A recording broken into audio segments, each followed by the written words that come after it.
O episódio de hoje já foi gravado, já foi publicado, inclusive, mas não teve jeito, tive que voltar para cá, mesmo sem planejamento, sem roteiro, sem nada, para comentar uma coisa que eu acho que é um fato importante da comunicação, que foi nesse final de semana a morte do Ziraldo. Eu aprendi a ler lendo Ziraldo, desde os quadrinhos, Menino Maluquinho e de tantos outros livros que eu ganhava dos meus pais, mas teve um livro em específico que me marcou muito.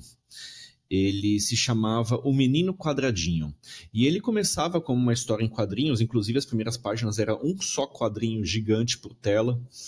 por página, começando só com imagens, depois com imagem e texto, e ele começa a conversar falas cada vez mais longas e os quadrinhos vão diminuindo e as falas vão aumentando, até que chega um ponto que o Menino Quadradinho ele rompe os quadrinhos e começa a falar num grande vazio, então não tem mais imagem, apenas texto. Esse texto no início com fontes bem grandonas na tela, na página, e depois as fontes, a cada página que você virava, as fontes estavam um pouco menores,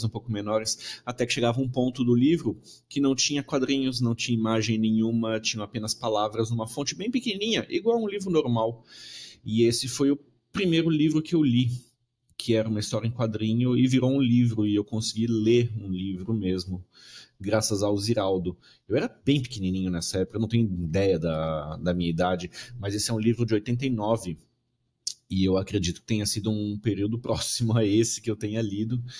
e ele foi a minha formação de literatura, foi por isso que eu comecei a gostar tanto de literatura, tanto de ler, foi por isso que eu fiz jornalismo, foi por isso que eu comecei a escrever, foi por isso que eu virei redator.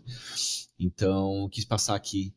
para deixar essa memória pro Ziraldo, que mudou a vida de tanta gente, e com certeza eu fui uma dessas pessoas, porque graças ao Menino Quadradinho